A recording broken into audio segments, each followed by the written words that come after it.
we are praising the Lord with our minister, regional minister, Northeast regional minister, Reverend Kirsten John Ford. Praise the Lord. Praise the Lord. Praise the Lord. Good to be with you all another Saturday morning here at the House of Justice, located at 106 West 145th Street in the village of Harlem. If you're not physically present, WLIB 1190 AM. And if you're not with us and you're not listening to us, you're most certainly watching us live stream at www.nationalactionnetwork.net. And if you're doing none of the above and you're missing quite a sight, the sun is not shining outside, but it's shining inside. I got my canary yellow suit on. Maybe I need to roll up and brighten up your room. Make you pop up out that bed real quick. Roll over, turn the light on, get in the action. We've been busy, as you all know. If you've been paying attention and you haven't been living under a rock, we've been busy all across the nation, pushing back against the Trump administration, pushing back against do-nothing Republican Congress, trying to gear up everyone for the midterm elections, voter registration, voter mobilization, voter education, all of that. Having to deal with the issue of violence right here at home, coming off of our 10-day overnight Occupy initiative, our 10-day power fast. We lost a lot of weight, but we gained a lot of power. We traveled across this city confronting violence on the natural level and the spiritual level. Reverend McCall mentioned how this thing is not just a natural thing. This is not just a political fight. When you've got kids killing kids, that's not political. There's something spiritual there. So we undergirded our political activity with some spiritual activity and went on a 10-day solid food fast. We needed to clear our flesh so that we could hear from the Lord. And indeed, we did hear from him. Every night we were out there, we were engaged, interrupting normal activity. And normal activity at 2 o'clock in the morning in the Bronx and in Bed-Stuy and Brownsville and Southeast Queens ain't the kind of activity you want to have going on in your community. And so we were out there and engaging and making a difference. But just to give you a very brief background of where Occupy came from. In 2012, a 4-year-old boy named Lloyd Morgan Jr. was playing in a playground in his neighborhood in the Bronx when he was struck and killed by a stray bullet. His mother, Cheyenne Norman, helped her and continued to work with her and stand with her and help her through that tragic episode. And she and Reverend Sharpton got together and convened a convocation in which organizations from around the city that dealt with violence and churches and other stakeholders in our community convened to deal with the issue of violence. At that convening, Reverend Sharpton and Cheyenne Norman announced the Occupy the Corners initiative. That was born in August of 2012. Lloyd Morgan was killed in late July of 2012. If there's any confusion about where Occupy the Corners came from, let me clarify it right here and right now.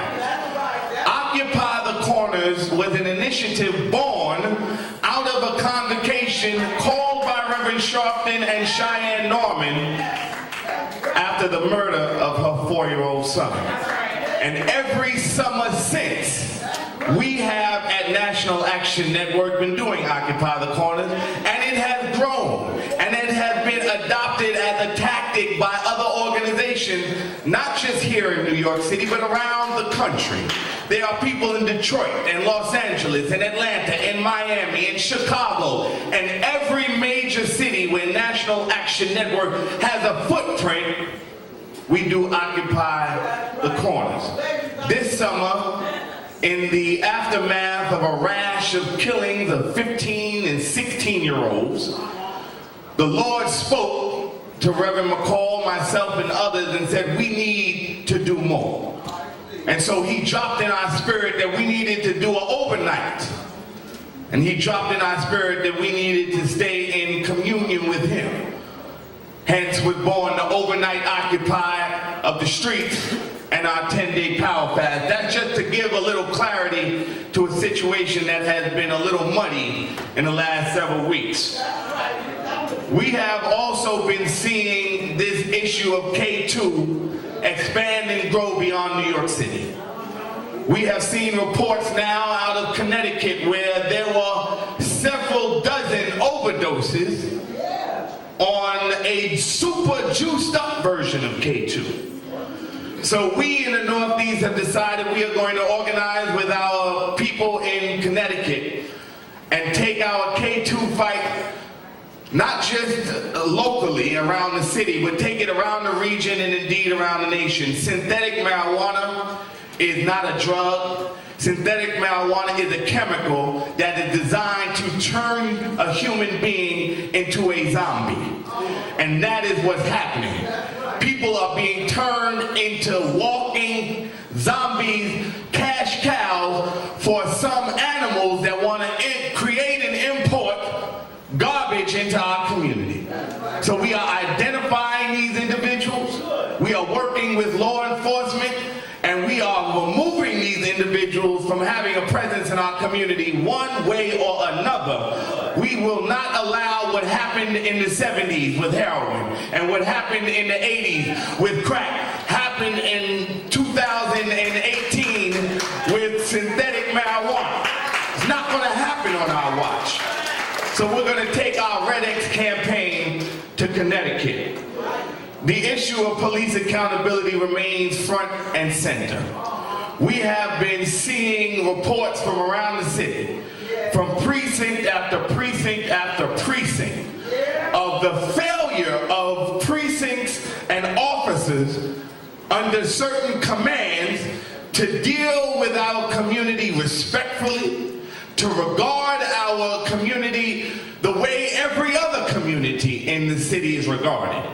So whether we're talking about the 25th precinct, or we're talking about the 7-9, or we're talking about the 120 in Staten Island, we've got some work still yet to do. So I'm putting the city on notice. You will be receiving an invitation to an open meeting to the commissioner and folks in City Hall. You can choose to not come to the meeting. We can then bring the meeting to you. We know where you are located. We are not going to allow the clock to be turned back on the very significant reforms that we have pushed for and successfully achieved in the last couple of years. You're not going to tell us, yeah, we got a bunch of trainings that we're going to institute, and at the same time you have officers using all kinds of foul language and turning away mothers who are coming to file reports of their missing children and then throwing them out of police precincts when they're getting a little emotional. These things are not acceptable, Mr. Mayor, and they've got to be dealt with, and they are going to be dealt with one way or another. That's right.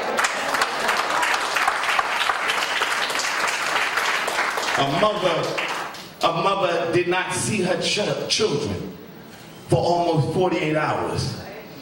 And a certain lieutenant in the precinct thought it was appropriate in her distress to throw her out of the precinct. But not just her, to throw the good Reverend McCall, who we all know to be a very mild-mannered gentleman, and myself, who is even more milder than Reverend McCall, who were engaged in our mildness at the time, to throw us all out of the precinct. Well, Well, you may have thrown us out of the physical building. All right now. But you just opened the door wide for us to come into your business and root out that kind of attitude and that kind of officer. Many of them have seen the last of their days on the force.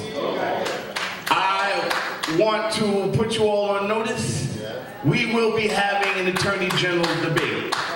All of the candidates for Attorney General will be coming to the National Action Network, and we'll be having to answer questions to you and indeed to our own attorney, Michael Hardy.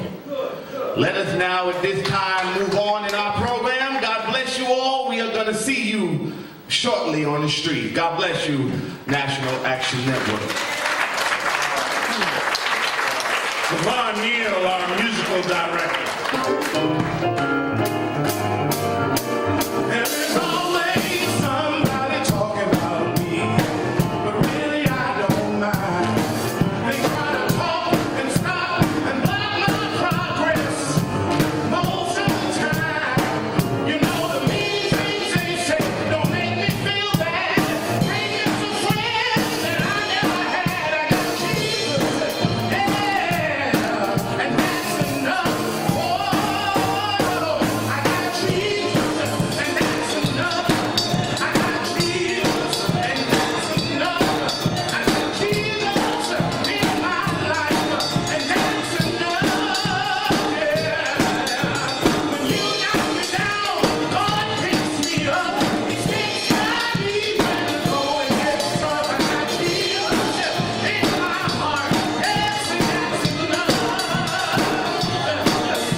Network, brothers and sisters, ladies and gentlemen, the president and founder of the National Action Network.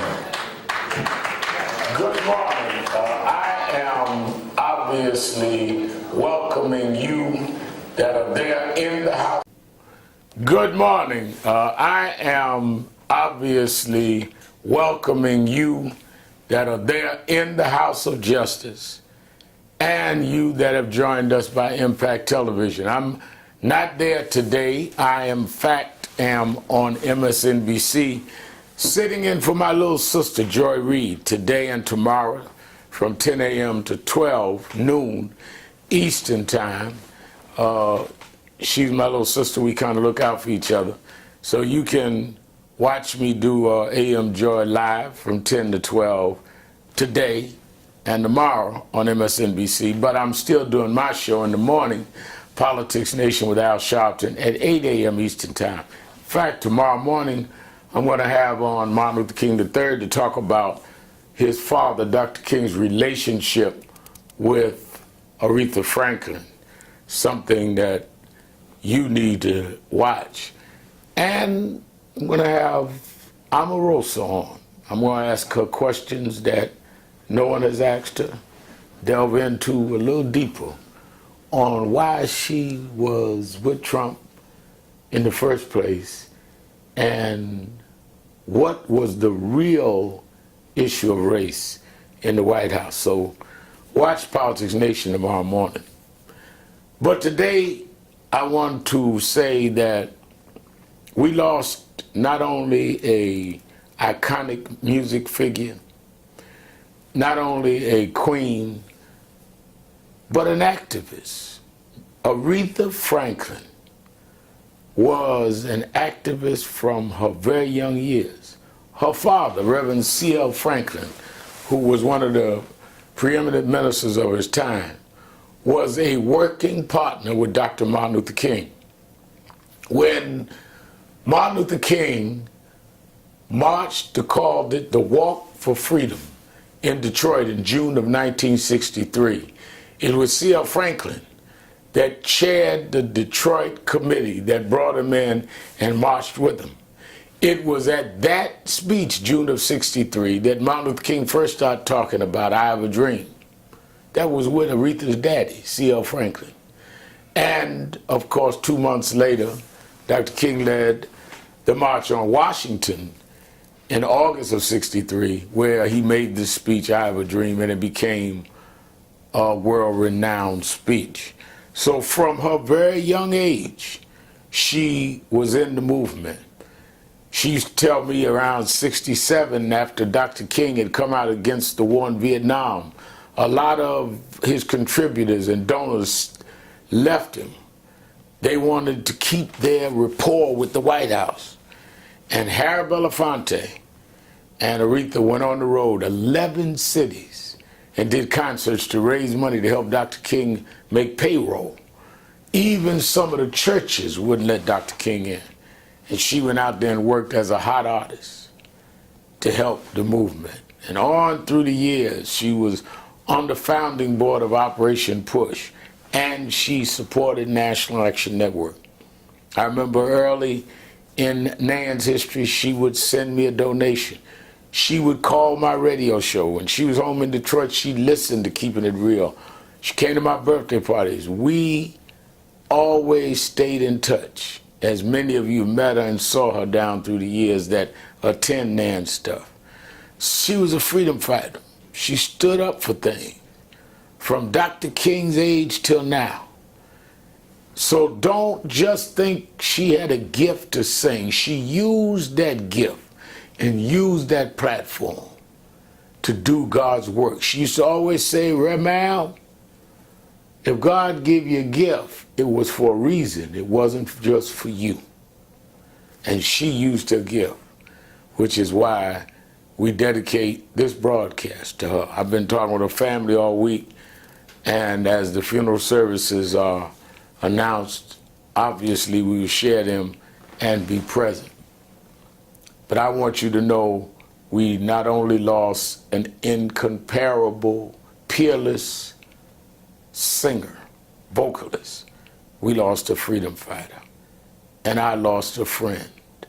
And Nan lost a supporter. But Aretha, who's made a transition to the other side, is pushing good spirit our way. So we probably will gain more than we've lost, because I know how Aretha felt. And I'm blessed to have been in her orbit and to have her pour into us and into me. Pray for her family. This week, I want us to focus on many things.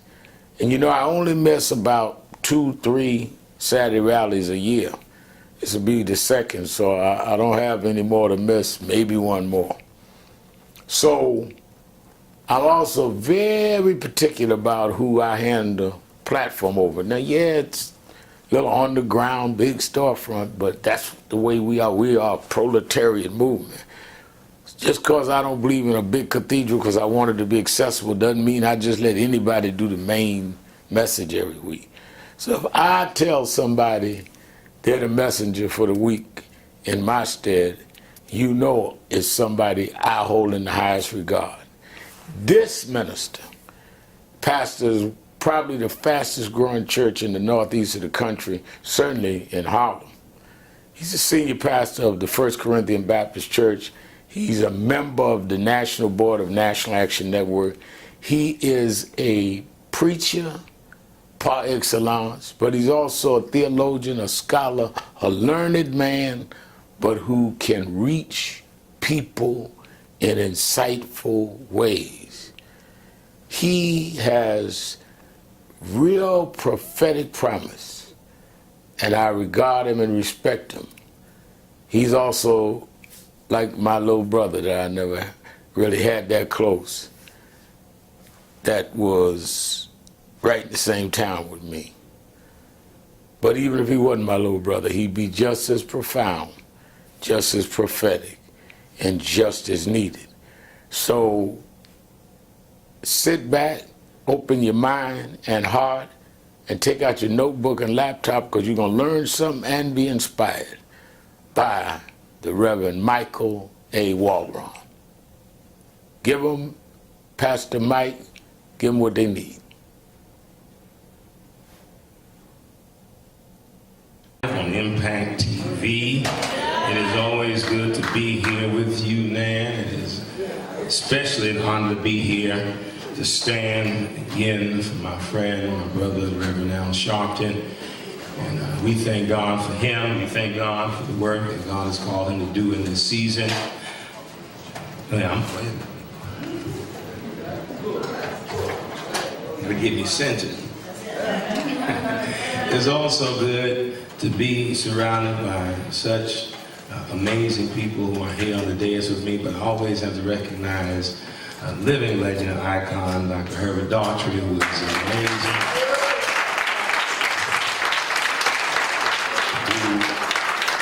I'm grateful just to have him just close. For that, I'm truly thankful. Before I go any further, we do have an announcement from Nan. Those who may be parolees and who may think that you can't vote, there will be a town hall meeting here at Nan on voting rights on Thursday, August 30th at 6 p.m. So tell folks that you know who may have been given some bad information about their voting rights to come here for the town hall meeting and on August 30th at 6 p.m. Now, I got about 30 minutes, Dominique, 35. Good. So let me say this. I'm going to be real Baptist preacher this morning and start with testimony. I promise, and bear with me. I lost my voice, so I'm trying to push through this. But I promised God that I would share my testimony every time I had an opportunity to stand, to talk about what God has done for me in a meaningful way. Many people who know me over the years know that I have suffered from a condition known as sarcoidosis.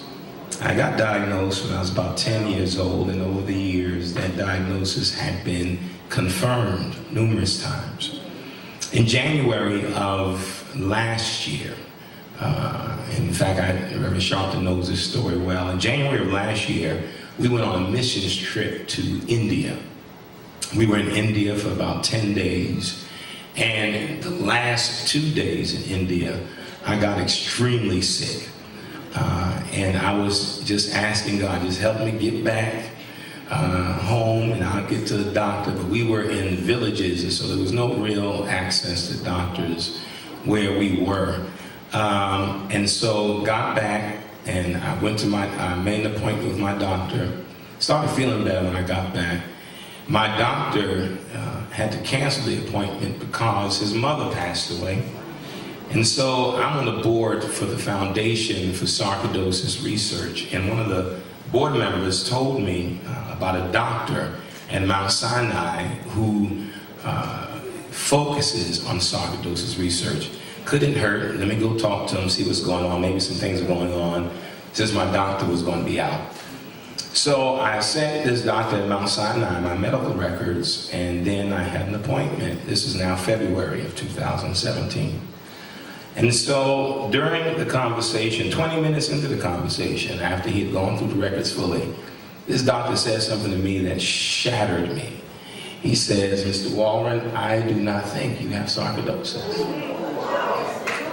He said this to me now. This is something I had been battling for 37 years. In 2006, they put me on medication for 6.5 years. And that took a toll on me physically. It was heavy steroids. And anybody who's been on steroids knows Because of that, I've had all kinds of issues because of the steroids. Well, anyway, when he told me that, I refused to believe it. I said he didn't know what he was talking about. He didn't even run a test yet. Just in a conversation, looking at records, and he pointed out some things in my medical history that just did not coincide with sarcoidosis. He said, but nevertheless, we're going to run the test, and I'll call you in about a week. And so, Kirsten, we took the test. I'm waiting for the week. He called me the next day. Now, the doctor tell you he's going to call you in a week, and he called the next day, the logical thing to do is to not answer the phone. So I refused to answer the phone. Not that I was fearful, but you told me a week, and a week turned into 24 hours, and that's never really a good sign. So he called the next day. I still didn't answer the phone. My wife started fussing at me. She said, pick an answer, call the doctor back. I called the doctor back. He said, well, we found two things already. One, your potassium is extremely low, which is probably why you got sick. He said, we need to deal with that right away. It is dangerously low. He said, secondly, you do not have sarcoidosis. Now, I've been sick all my life. From the time I was a little boy, baby, sick all the time. He said, but I think I know what you have. He said, I've seen it before. It's a rare disease. He said, but there's a colleague here of mine who is world-renowned, literally. It's going to take a while to see her because she travels the world. She's an immunologist. He said, I really want you to see her. He said, do you mind waiting sometime? I said, well, look, I don't waited 40-something years. You tell me a few months is not going to make a difference. And so that was February. Finally got an appointment to see this woman November 2nd. Changed my life. Walk into the office, and as my wife and I are sitting in the office, 5 doctors walk in. Again, not a good sign. And the lead doctor, the immunologist, looks at me with a smile. She said, I've been waiting to see you. I said, really? She said, well, 2 things. You definitely do not, nor have you ever had sarcoidosis. Now, I gotta tell you, the misdiagnosis, this is why you gotta be careful. I wasn't going to bad doctors. You know that big hospital connected to that big Ivy League school here? That's where I was going. And they were missing this. She said, you have a rare disease called common variable immunodeficiency. It's called CVID. It is actually the polar opposite of sarcoidosis. She said, and you were born with this. She said, because you don't develop it, you're born this way. She said, and let me explain to you what this means. And here's when I talk about testimony. She said, you know what antibodies are in your body? Yes, antibodies is biology when you were in junior high. Fight against pathogen and disease. They're like B cells in your body. I said, yeah. She said, well, Mr. Warren, I gotta tell you, you were born with almost no B cells, no antibodies. She said, the fact that you are alive is remarkable because you really don't have an immune system. She said, and you look healthy. She said, but when you went to India, did you get immunizations? I said, yes. She said, immunizations don't work on you because you have no antibodies. She said, in fact, when we look at the tests and look at your blood, the only thing you have any immunity to, which is very strange, is tetanus, which means that when you were a baby and you got vaccinations, they never worked. So all these years, you've lived unprotected. She said, technically, a cut could kill you. She said, a cold should kill you. She said, you're old enough to remember that movie back in the days, The Boy in the Bubble? She said, that's the disease you have. And yet you've been in no bubble. You've had no treatment. Watch this. And this when it got churchy. My wife went churchy real quick. She said, so we want to study your blood to see how it is that you're still alive. My wife, the church woman she said, well, it ain't his blood you need to study.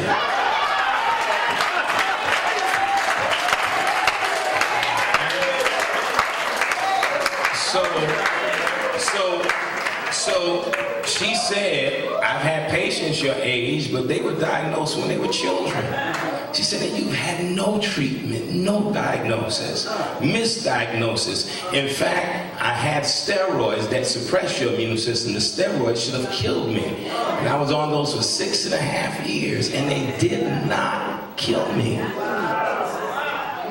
Now, when I talk about, you hear people talk about miracles, no, that's nobody but God who has kept me all of these, but watch this, for 47 years.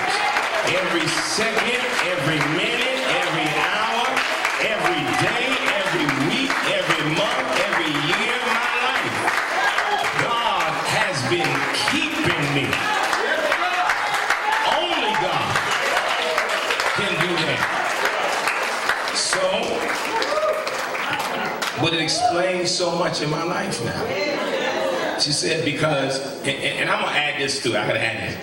Any of you all who know about being sick infections, I have no antibodies to fight infection, and yet, between 2005 and 2014, I had sepsis 3 times and lived. One of the 3 times was a bacteria that many of you have heard called MRSA, and lived with no immune system, which means the antibiotics weren't even working properly. That is God. That is God. And so,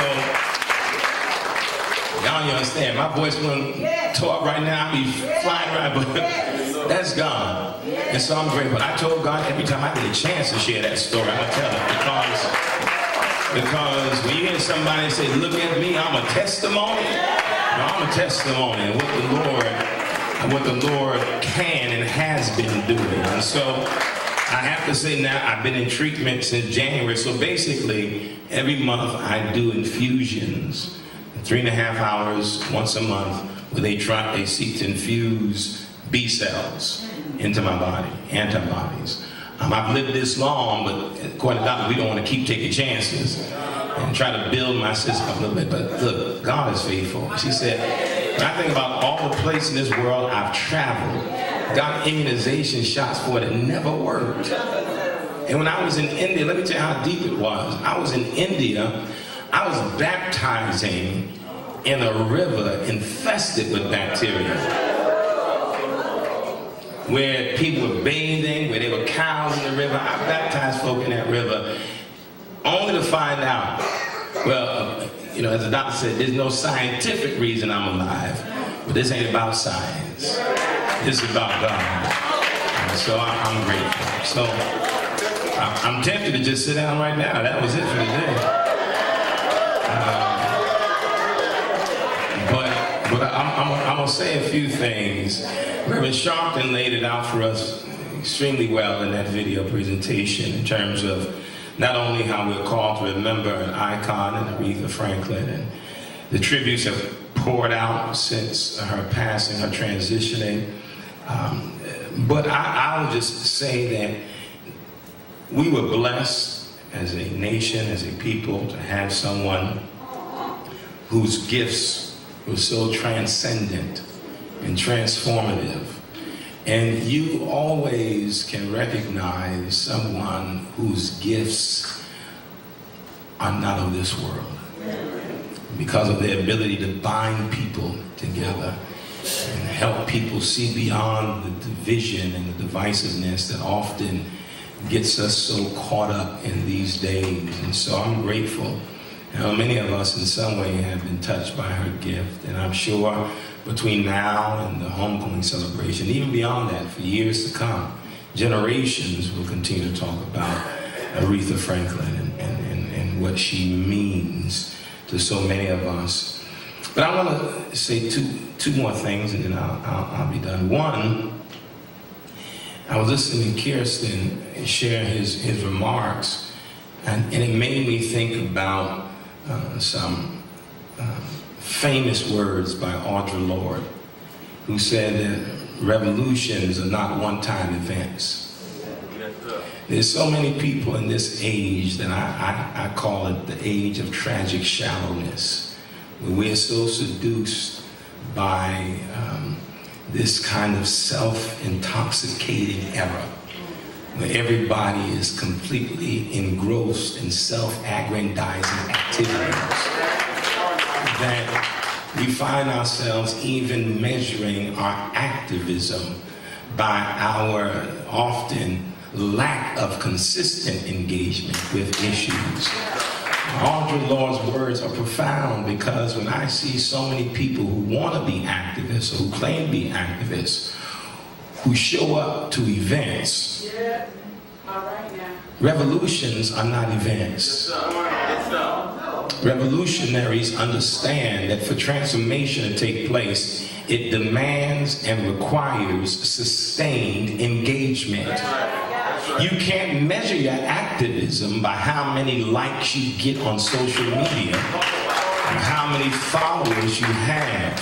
You measure your activism by the outcomes that you started the movement with. I learned this a long time ago, many years ago. I was a junior at Morehouse College, and the Rodney King verdict had just come out, and people were in an uproar, and I'm sure here people were just angry. African Americans around the country, not just African Americans, but people of conscience and justice oriented people were angry.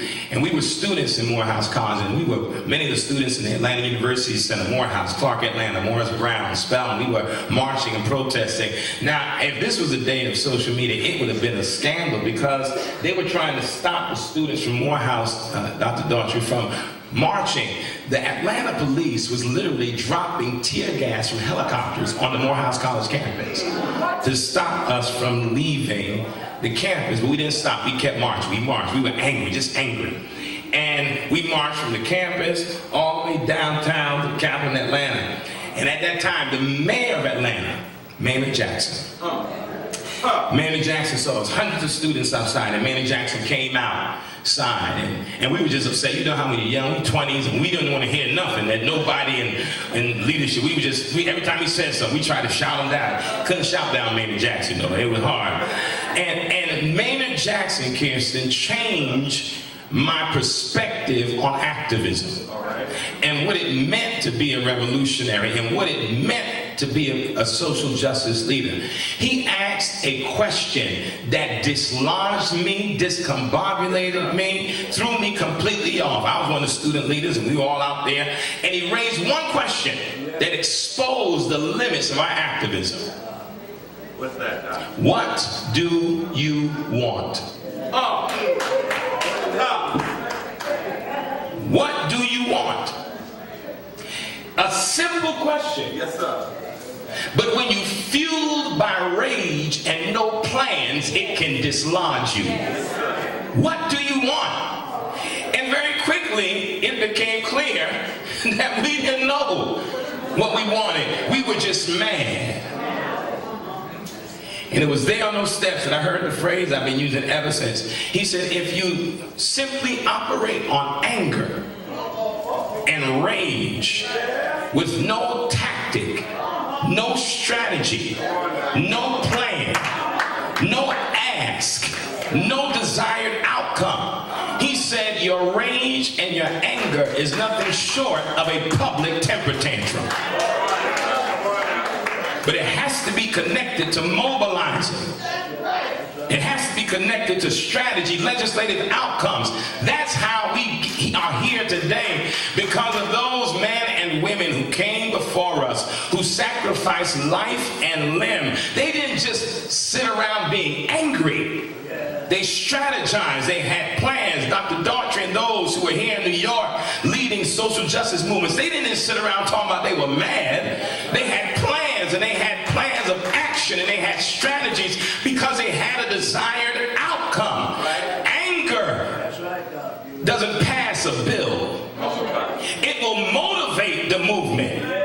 But anger does not sustain movements, because eventually the anger turns to hatred, the hatred fuels bitterness, and the bitterness this, consumes you and eats you alive.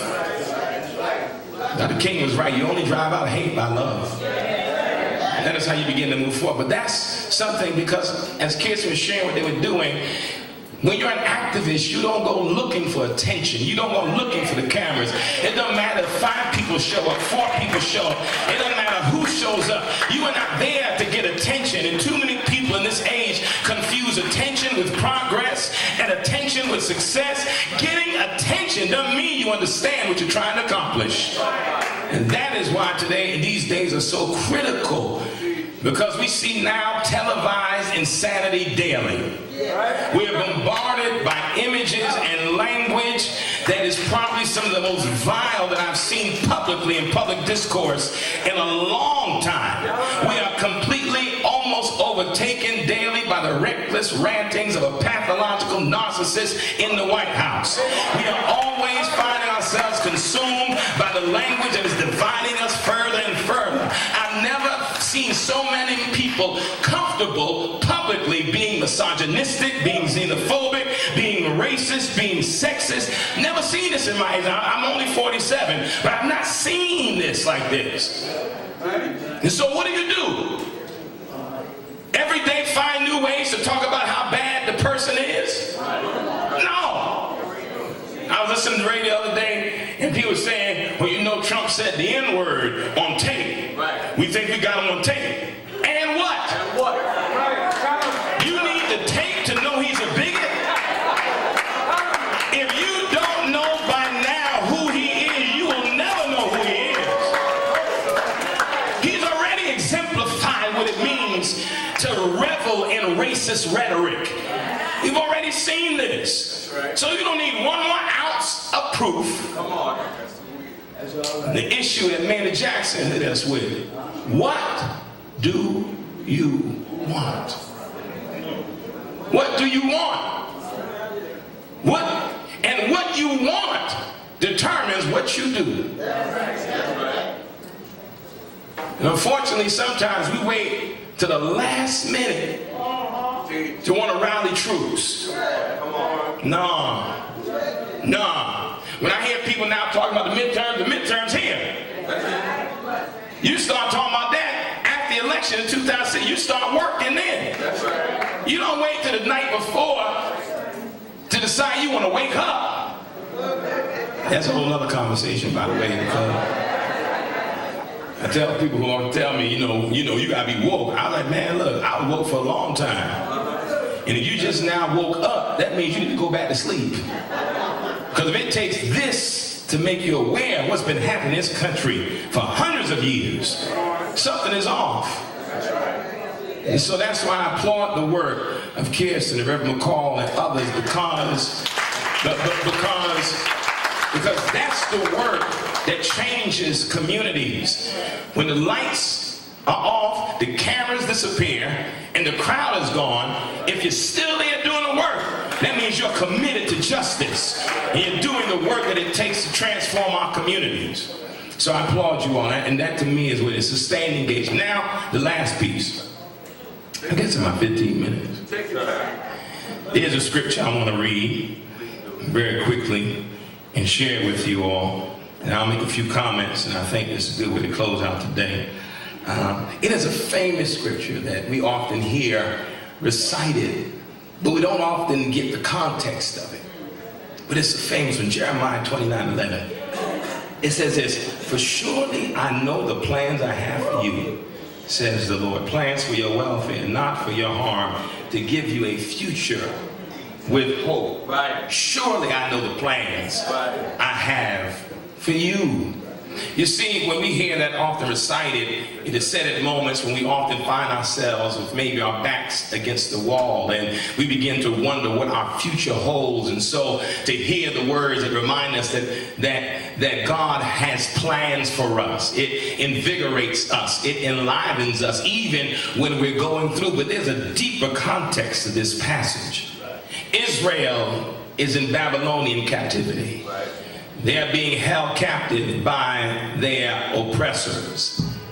And there are people among the Israelites who are wondering how long they must suffer, how long they must go through. And whenever there is mass suffering and woundedness and pain, especially over the course of generations, you have to be careful, because when you've endured a lot for a long time, you're also susceptible to people who may be labeled as false prophets. You see, there were other prophets other than Jeremiah who were telling Israel that they would not be in captivity very long, that they would not suffer very long, they would not go through hardship very long. And when you are hurting, the first thing you want to hear is when the hurting will stop.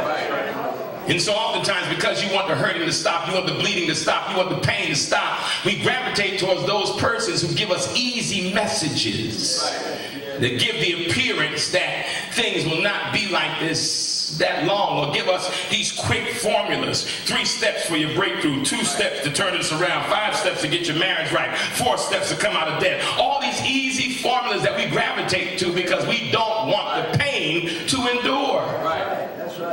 But in the midst of that, Jeremiah warned the people that there are prophets who are running that God did not tell to run. And there are prophets who are speaking. Let me pause here for a second and add this footnote. And I know you all have talked about it time and time again, about those preachers who at the table with Donald Trump. It's been all over. I don't even want to really talk about it, but only for this. The reason why I didn't get upset is because I know Scripture, Reverend Daughtry. You see, I know Scripture enough to know that every priest ain't a prophet. And that every priest is not Amos. You see, if you know the Bible, there's Amos the prophet, and then there's Amaziah the priest. Amaziah told the king what the king wanted to hear. Amos said what God wanted to declare. And so if Amos and Amaziah can occupy the same space, why would the Amoses be mad because Amaziahs are doing what they were created to do, which is tell the king just what the king wants to hear? No, we got more Amoses than Amaziahs. We got more who are on the front lines doing the work of God, and those who are simply telling the king what he wants to hear. So when you see Amaziahs, just be cognizant that they don't rule the day, they don't order the day. It is still God on the throne. Jeremiah reminds the people in words that must have cut them to the core, speaking on God's behalf. 70 years you will suffer this season. The people could not have liked that. But what happens next that God tells the prophet was even more powerful. He said, make sure you plant and harvest. Make sure your daughters marry, your sons marry, build homes, reproduce, create, and don't stop what you're doing. I want you to hear that. They were being broken by their oppressors. And then God's word to them was build where you're being broken. Oh, I hope you can hear that, beloved. Don't let the context or the condition determine your output. It doesn't matter really who tries to operate against you. We have always found ourselves under attack. Always found ourselves with our backs against, always been oppressed, always been profiled, always been marginalized, always been ostracized. But your power is determined by how you don't let what is happening on the outside determine your disposition. God said, build right where you are. Don't let those who think they're breaking you see you act broken.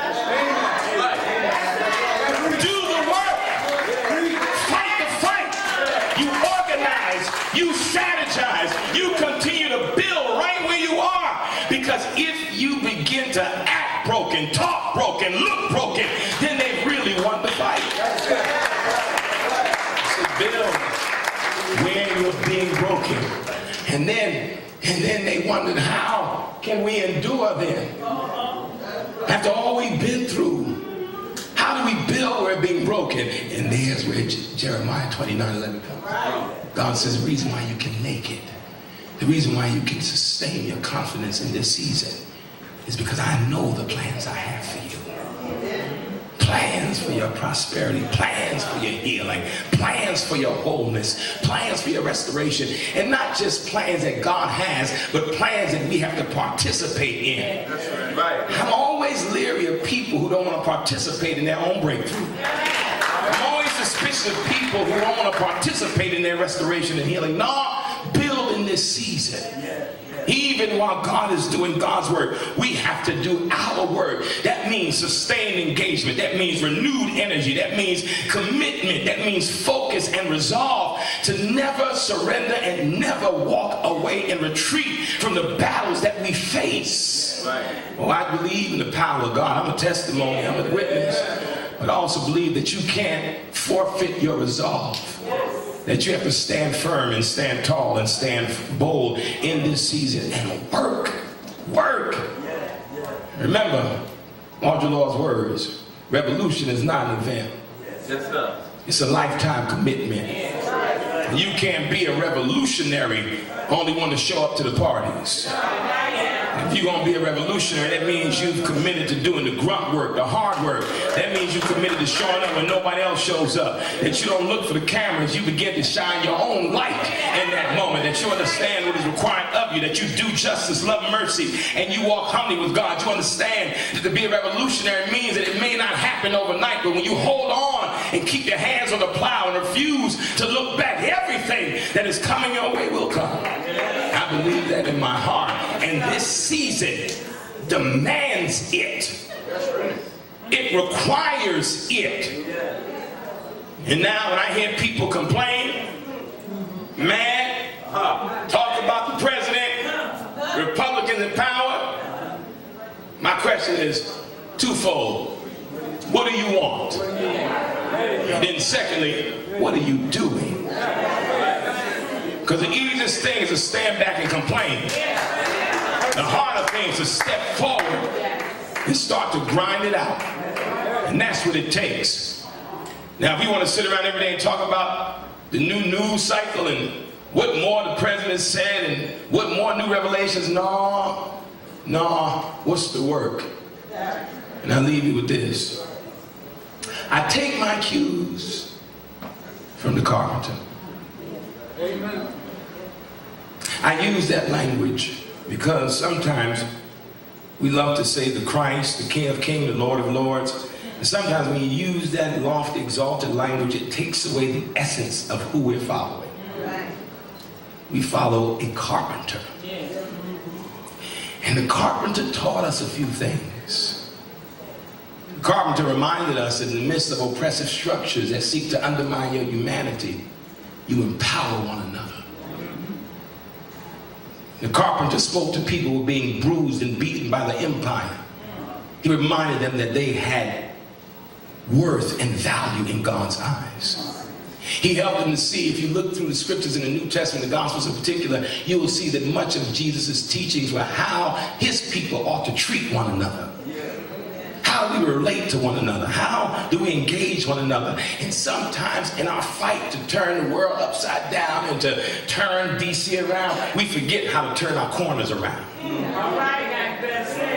While we sit there and we rant and rave against the president, we forget how to talk to our neighbor. While we get angry because of racism, we forget what it means to build real relationships with people who live right next to us.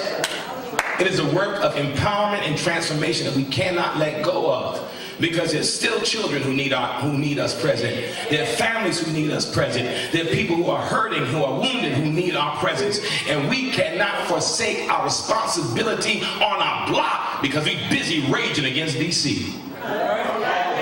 That is what we have to do. And that's what this season requires. Oh, I'm glad that you watch TV and you know everything that Trump has done. But if you know every crazy statement he's made and you know every insane policy he's enacted, but you walk past your neighbor with your hands folded and your mouth twisted, that ain't impressive. Because you know everything he's done wrong, but you can't see the beam in your eye. When it comes to how you transform the people who are right next to you, something is off. Remember, You can't be a national leader if you can't have communal impact.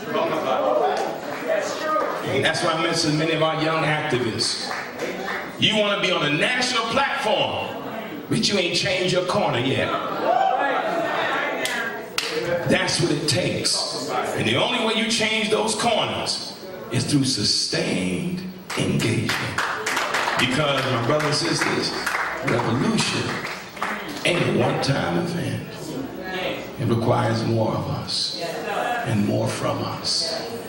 And if we don't begin to start rethinking our strategies and our tactics, we will all pass away.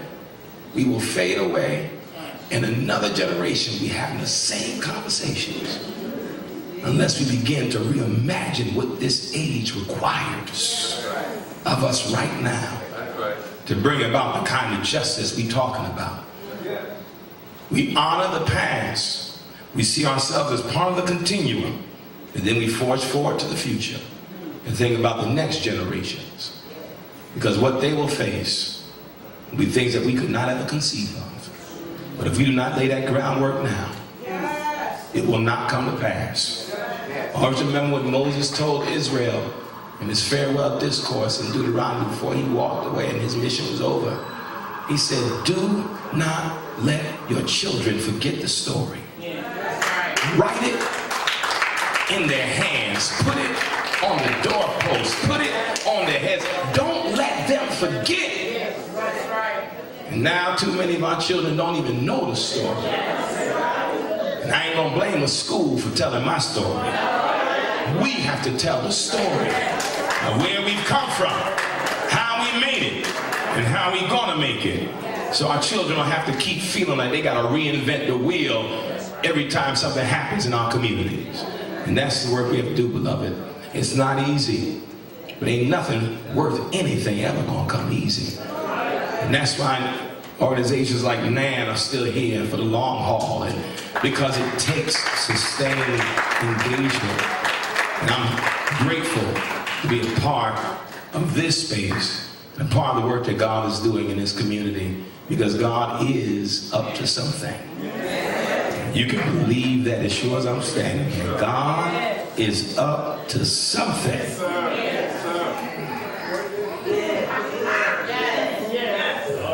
is up to something. And all we gotta do is pay attention. Amen? Amen.